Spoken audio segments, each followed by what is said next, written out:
Myam ichinaw sing. Ako chise se hayeng chatore nasi se packing tauba hore. Chise se masasi ison sondare. Ma chatore haidana packing tauba hogotle hujikte gi hogotle haidi hujikte hogotore abane ko. Asiga mamang de leba dibi myam sing se marker na maming tharaga punamak posai sing se tawra thame kai nai di heng ma gi kana da puba matamda kano tawna bagini haidana ne. Ai jeng halake yung asiga na jira suba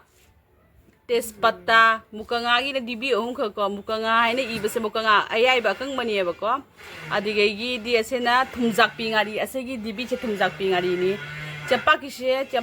kisena dibi ke an mari ro oi bani ko mari manga ro bani maning dana body leire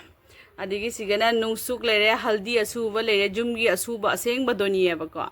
adigi sigei sena ne dibi se mathakte uthara ke serial na se khajinga tani khajingari akang manga tani ba ko asena hari bob asena mamana hawai jar phupri bani ba ko phutlaga kanghalaga aduga idi dibi de kanghalaga happy ne ba se pura makse kano ngatani adigi sigana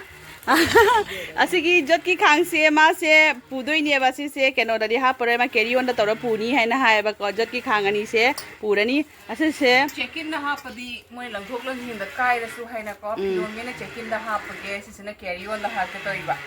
teri si rang amu bana jo mi se na achanga achar morok achar ke chanam achar gai si sing sina maru marang lahan lei hi ba da ko ase sina anu khumana pipire pani uri maru adai di sigana shebot maru haina maru ai khabra su khangpon te gaman ke na maru se adigi sigana akoi gi sekmai ngari asigi akoi di sekmai ngari se akoi na tonga hai ko packet pure magi chabo ok na bei pure packet se myam jam na ada mya huji se packing se tawba se kharaga hogolani firon gidi ka tawdre asigi trolley myam leiba myam sing se ase se pudoi ni ba ma huji packing hogolani myam do yengmina si jongcha sar se jenguna jeng halawna chiche jongcha sar se pura jongsa ga sar ni mandau ase akoi smi on da singa ga seman bani ba asena phuttabi aina lahamu tawbi do na phutla tawbani ba ko ado se myam dum yengmina si ko myam se sena boro akang bani ase sena akhoi gi ningon na tombi bembem do ko mogi mapam de gi mapam hai sorry mogi nupa mem de gi hapak bani ba ko ni oina tawraga ada se akhoi chiche na purani boro akang ba se chiche ata achar tawraga se muni ai paji halawni chiche akang bani yam asu haw bani mogi boro ise ado myam dum jeng halake myam asegi lebu se akhoi jumgi apan bani bani ko chawdra fajadra ase se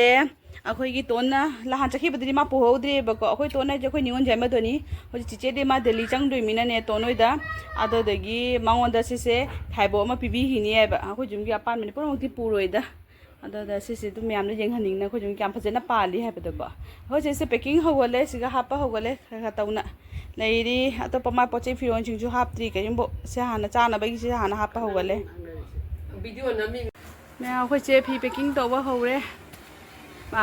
midegi firon alaiba purama puraga chatle packing tawba hore huji ado nung inna bada mitra manung da hapsalo do di khang na begi phi dei manung da mai ke pun de pun ase ina mana ina ki do wale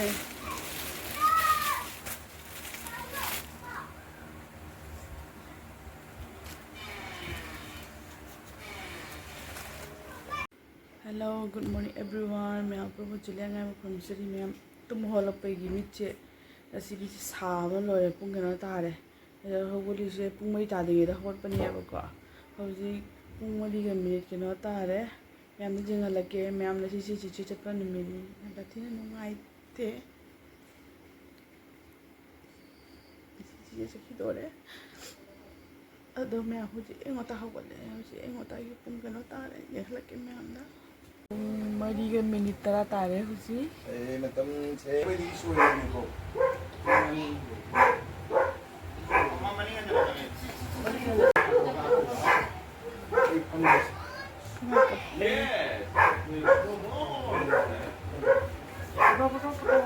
Chalam tay ki myam ko namang sigal inari. Huji ko tok na dore hujik myam.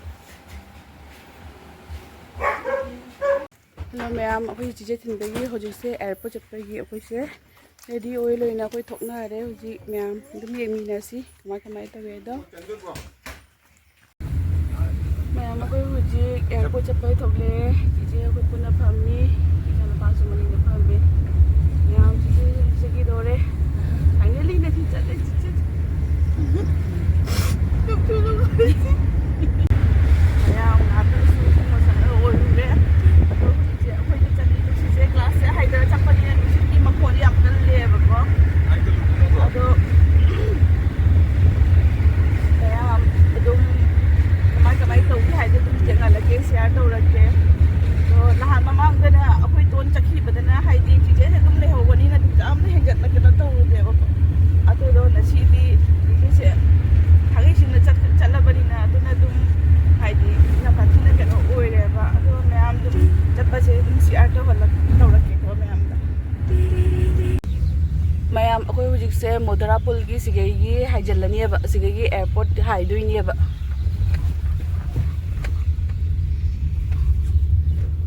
सिगेगी ओइना चटले असनगी बागानोमदगी T बागानोमदगी चटपदो चटरे अखोइसे Modra Pulgi सिगेगी अखोइ चटलेबा Ladoy.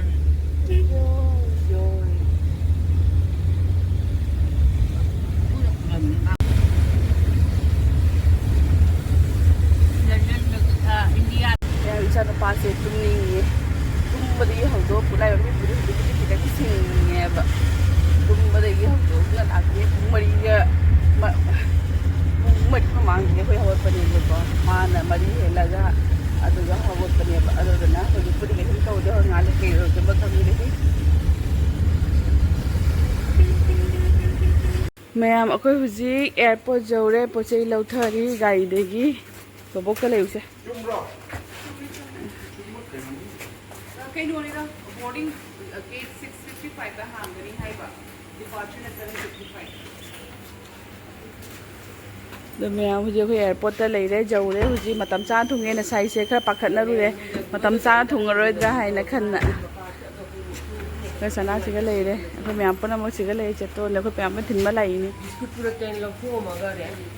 Airport से गा जौनी Jong अत लेरे monkey अत गाइरे मचा का से जाउना पुक का तौना लेरे नुसीदा जौनी मचा का से नसा लके ममा मचा का तौना क्या नुसीना लेने जौनी ना अचौबा मफम ना लेरे नक नक गई क्या फौ सारी ना जौनी हीरोनी चीजे हीरोनी ही काइनरी ने ओया ही काइनरी मैम अखोई से मतम से लेबनी ना दुम अखोई वाई सुना सटनारी अखोई मासु कन्ना पैसा की हिसाब से वाई सुनारी है अखोई से वरी लेते होजी पैसा की हिसाब तनी तौनारी सिंजे अदो होजी अखोई से अखोई ब्रह्मा एयरपोर्ट मनु सेगा मतम से लेबनी ना दुम ngahak wak satlieba ayune sakka se ya अखोई से असे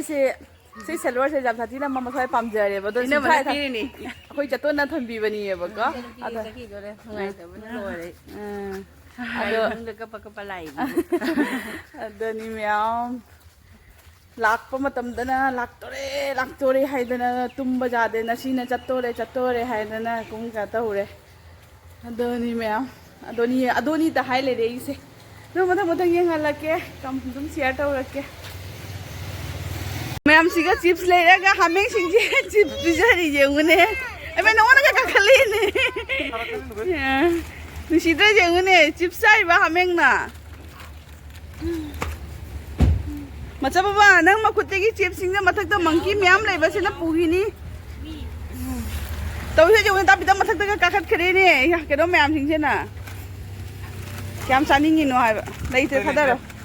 लेइत्रे Go away. No. अखोई सना कन्ना वीडियो लौरी मंकी मैम की कन्ना वीडियो लौरी अखोई सना चीचे में सन मान दुबई नी चिंगनी ने चिंगनी मुई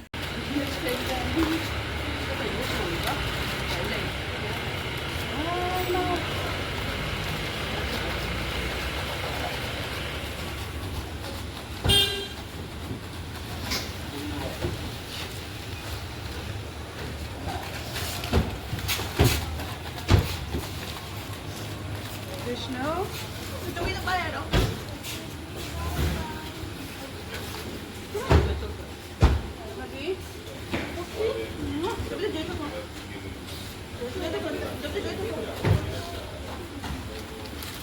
Visita or ba? Pare. Mà mắm tuần cái mùi này còn ở đi chợ lâm đây kì anh chụp đây đi check lệ cũng không muốn airport chợ lâm chợ trăng rồi này cũng không có check pi đi vậy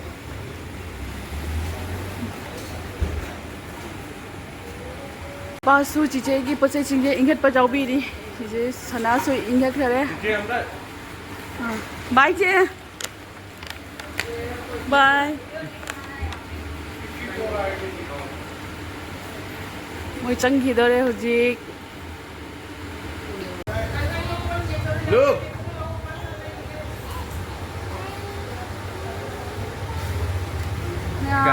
chỉ chơi chân rồi đấy hojik finally mà nông chân rồi đấy hojik bye bye bye bye Sana.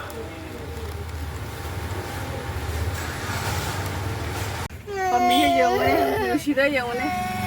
chips pizza đi vậy mộtคนละประกันแค่ไหน Lebi ni ne nangi lebi ni ne macha. मैं अखोई हुजी airport तगी थोकले चिजोई सुई ले हौरे अदो मैं अखोई से हुजी से कनो जे मनिंग दे पोचिंग दे याव इसु रबा मैं अखोई से हुजी से कनो तो तोय नेबा सिलजगी जुम द मुको अदो दो केना दी आंगांग दी स्कूल लेबनी ना हुजी चिजे से ड्रॉप तौरमे देगी दी अखोई सु थोकले जुम सेटबगी नो या फथिना दी नुंगाई तो इचा नुपा से तुम सिट खरा फादर हो स्कूल दो नगाई तो देबा खंदे नो या फथि नुंगाई दे कनो तौरी करी हाय चखी बसे को हम छाती ना सु लुना तौबा हम छाती ना छु चिचे से हम पेका छोइबा को अदो ना याम छाती नुआई दे जे है सु इना मानी को मैं बनो म खंगी को नि को सु जाओ चिचे से है ना अदो गी जा मैं अदो हो जे जुम हल्ले हो जी एयरपोर्ट की थुकले पापा मामा को जे तो नोई sai थिलक पदो मोय ना तो गाड़ी में चखरे को गाड़ी अनी लाक पनी पापा से तो दबनी सी पचे याम याम बनी ना ने अदो मैम से अगांग से चखरगा स्कूल की रेडी तौरुदोइने बको ना ले बगांग की बाय I will make Nicole. अदो मैम तुम एक मिनट सी को ना का तौरे चिजेजु चखरे दोनी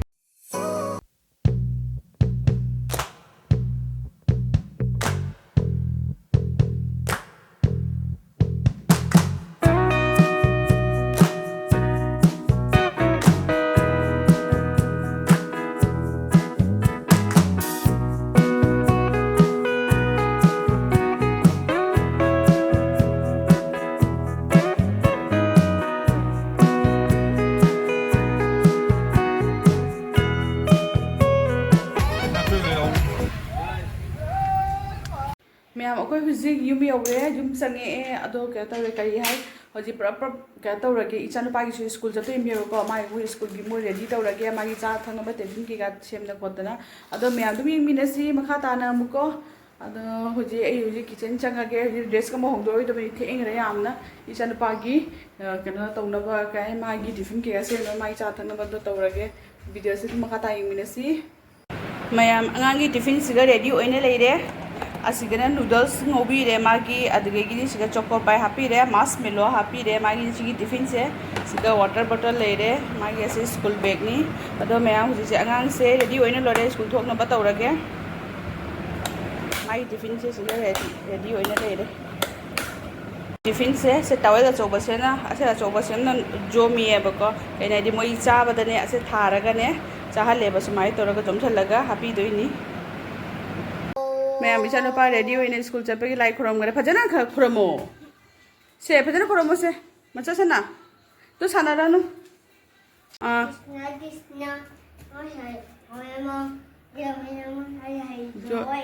इस कई लाइक मैं आपको स्कूल थोगे इचा नुपा से इचा नुपा स्कूल थिंदो रगे ये तौरगा मागी रेडी तौना हुजिक थोए हमारे हजिक थिलुरगे अदो मैं अदु मिनासी खितंग बुदी मतम बुदी वाटली है बको ꯑꯩꯅ ꯅꯪꯔꯣꯏꯗ꯭ꯔꯥ ꯍꯥꯏꯅ ꯆꯥꯛ ꯆꯥꯡꯅ ꯂꯣꯏꯁꯤꯟꯕꯅꯦꯕ ꯑꯗꯣ ꯃꯌꯥꯝ ꯑꯗꯨꯝ ꯌꯦꯡꯃꯤꯟꯅꯁꯤ ꯍꯧꯖꯤꯛ ꯊꯣꯛꯑꯦ ꯁ꯭ꯀꯨꯜ ꯆꯠꯄꯒꯤ ꯃꯌꯥꯝ ꯑꯩ ꯍꯧꯖꯤꯛ ꯑꯩꯈꯣꯏ ꯃꯆꯥ ꯁ꯭ꯀꯨꯜ ꯊꯤꯜꯂꯝꯃꯒ ꯂꯥꯛꯏꯅꯤ ꯌꯨꯝꯗ ꯑꯃꯨꯛ ꯆꯪꯉꯤꯅꯤ ꯍꯧꯖꯤꯛ ꯌꯨꯝꯗ ꯑꯃꯨꯛ ꯆꯠꯂꯤꯅꯤ ꯍꯥꯏꯕꯅꯦ ꯃꯆꯥ ꯁ꯭ꯀꯨꯜꯒꯤ ꯕꯁꯇ ꯊꯥꯈꯔꯦ ꯑꯗꯣ ꯍꯧꯖꯤꯛ ꯌꯨꯝꯗ ꯑꯃꯨꯛ ꯆꯠꯂꯤ ꯑꯗꯣ ꯃꯌꯥꯝꯗꯨ ꯌꯦꯡꯃꯤꯟꯅꯁꯤ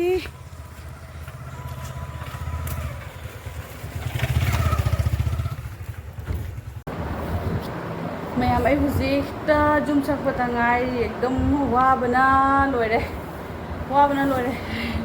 ꯈꯣꯡꯅ ꯄꯔꯞ ꯆꯠꯂꯨꯔꯒ ꯅꯪꯗ꯭ꯔꯦ ꯍꯥꯏꯅ ꯆꯠꯂꯒ ꯊꯤꯜꯂꯨꯔꯦ ꯑꯗꯨꯗꯒꯤꯗꯤ ꯌꯨꯝꯗ ꯂꯥꯛꯑꯦ ꯆꯪꯉꯛꯑꯦ ꯑꯦꯛꯗꯝ ꯑꯗꯨꯅꯤ ꯃꯌꯥꯝ ꯑꯩꯈꯣꯏ ꯉꯁꯤꯗꯤ ꯆꯤꯆꯦꯁꯨ ꯆꯠꯈꯔꯦ ꯌꯥꯝꯅꯁꯨ ꯅꯨꯡꯉꯥꯏꯇꯦ ꯀꯞꯁꯨ ꯀꯞꯃꯤꯟꯅꯔꯦ ꯑꯗꯨꯗꯒꯤꯗꯤ ꯑꯃꯨꯛ ꯌꯨꯝꯗ ꯂꯥꯛꯑꯒ ꯑꯉꯥꯡꯁꯦ ꯅꯪꯗ꯭ꯔꯦ ꯍꯥꯏꯅ ꯀꯩꯅꯣ ꯇꯧꯔꯦ ꯊꯤꯜꯂꯨꯔꯦ ꯄꯤꯖ ꯄꯤꯊꯛ ꯇꯧꯅ ꯊꯣꯡ ꯊꯥꯛ ꯇꯧꯅ ꯄꯤꯖ ꯄꯤꯊꯛ ꯇꯧꯅ ꯑꯗꯨꯗꯒꯤꯗꯤ ꯃꯥꯒꯤ ꯁ꯭ꯀꯨꯜ ꯊꯥꯈꯔꯦ ꯑꯉꯥꯡꯁꯦ ꯉꯁꯤ ꯁ꯭ꯀꯨꯜꯗ ꯇꯨꯝꯕ꯭ꯔꯁꯨ ꯇꯝ ꯉꯝꯗꯦ ꯀꯩꯅꯣꯗꯤ ꯍꯥꯏ ꯉꯟꯅ ꯍꯧꯒꯠꯂꯒ ꯆꯠꯄꯅꯤꯅꯅꯦ ꯃꯥ ꯗꯨꯛ ꯉꯟꯅ ꯍꯧꯒꯠꯄꯒꯤ ꯍꯦꯕꯤꯠꯇꯣ ꯂꯩꯇꯕꯅꯤꯅꯀꯣ ꯑꯩꯈꯣꯏꯁꯨꯅꯤ ꯑꯗꯨꯕꯨꯗꯤ ꯗꯨꯛ ꯉꯟꯅ ꯍꯧꯒꯠꯄꯗꯣ ꯂꯥꯡꯉꯦ ꯍꯥꯟꯅꯗꯤ ꯉꯟꯅ ꯍꯧꯒꯠꯂꯝꯃꯤ ꯍꯧꯖꯤꯛꯅ ꯌꯥꯝ ꯉꯟꯅ ꯍꯧꯒꯠꯄ ꯉꯝꯗ꯭ꯔꯦꯕ ꯑꯗꯨꯗꯤ ꯃꯌꯥꯝ ꯈꯅꯥꯎꯁꯤꯁꯨ ꯏꯍꯥꯡ ꯍꯥꯡꯕ꯭ꯔꯥ ꯃꯌꯥꯝ ꯂꯤꯛꯄ꯭ꯔꯣ ꯇꯠꯈꯔꯦ ꯑꯍꯥꯟꯕꯗ ꯑꯩꯒꯤ ꯆꯦꯟꯗꯣ ꯇꯠꯈ꯭ꯔꯦ ꯑꯗꯣ ꯃꯊꯪꯗ ꯅꯍꯥꯟꯒꯤ ꯃꯪꯒꯜꯁꯨꯇ꯭ꯔꯗꯣ ꯑꯃꯨꯛ ꯀꯩꯅꯣ ꯇꯧꯈ꯭ꯔꯦ ꯑꯗꯨꯅ ꯃꯊꯪ ꯄꯨꯔꯥ ꯑꯗꯨꯅ ꯉꯛꯁꯝꯁꯤ ꯏꯍꯥꯡ ꯍꯥꯡꯉꯦ ꯑꯩ ꯅꯨꯄꯥꯅꯗꯤ ꯃꯥꯒꯤ ꯆꯦꯟꯗꯣ ꯁꯤꯖꯜꯂꯨ ꯍꯥꯏꯅ ꯍꯥꯏꯕꯅꯦꯕꯀꯣ ꯑꯗꯨꯁꯨ ꯅꯨꯡꯉꯥꯏꯇꯦ ꯃꯥꯒꯤ ꯆꯦꯟꯗꯣ ꯑꯗꯨꯝ ꯁꯤꯖꯔꯁꯅꯨ ꯑꯗꯨꯝ ꯀꯩꯅꯣ ꯇꯧꯔꯅꯤ ꯑꯗꯨꯅꯤ ꯃꯌꯥꯝ ꯚꯤꯗꯤꯑꯣꯁꯦ ꯃꯇꯥꯡ ꯑꯁꯦ ꯁꯨꯝ ꯂꯣꯏꯁꯤꯜꯂꯒꯦ ꯌꯥꯝ ꯁꯥꯡꯅ ꯀꯩꯅꯣ ꯇꯧꯔꯔꯣꯏꯒꯦ ꯃꯌꯥꯝ ꯅꯨꯡꯁꯤꯕꯤꯗꯨꯅ ꯑꯩꯒꯤ ꯆꯦꯅꯦꯜꯁꯤꯕꯨ ꯂꯥꯏꯛ ꯁꯕꯁꯀ꯭ꯔꯥꯏꯕ ꯁꯤꯌꯥꯔ ꯇꯧꯕꯤꯔꯝꯃꯨ ꯀꯃꯦꯟꯁꯤꯁꯨ ꯑꯗꯨꯝ ꯍꯥꯏꯕꯤꯔꯝꯃꯨꯀꯣ ꯅꯨꯡꯉꯥꯏꯇꯦꯅ ꯍꯥꯏꯕꯗꯀꯣ ꯑꯗꯣ ꯃꯌꯥꯝꯅ ꯌꯦꯡꯅꯤꯡꯕ ꯖꯍꯥ ꯀꯩꯅꯣ ꯇꯧꯅꯤꯡꯕꯗꯨꯁꯨ ꯑꯗꯨꯝ ꯀꯃꯦꯟꯁꯇ ꯍꯥꯏꯕꯤꯔꯝꯃꯣꯕꯀꯣ ꯑꯗꯣ ꯅꯨꯡꯉꯥꯏꯕ ꯑꯗꯨꯝ ꯁꯦꯝꯖꯔꯛꯀꯦ ꯃꯌꯥꯝ ꯚꯤꯗꯤꯑꯣꯁꯦ ꯑꯗꯣ ꯁꯤ ꯍꯥꯏꯔꯒ ꯃꯌꯥꯝ ꯃꯇꯥꯡ ꯑꯁꯤ ꯁꯨꯝ ꯂꯣꯏꯁꯤꯜꯂꯒꯦ ꯕꯥꯏ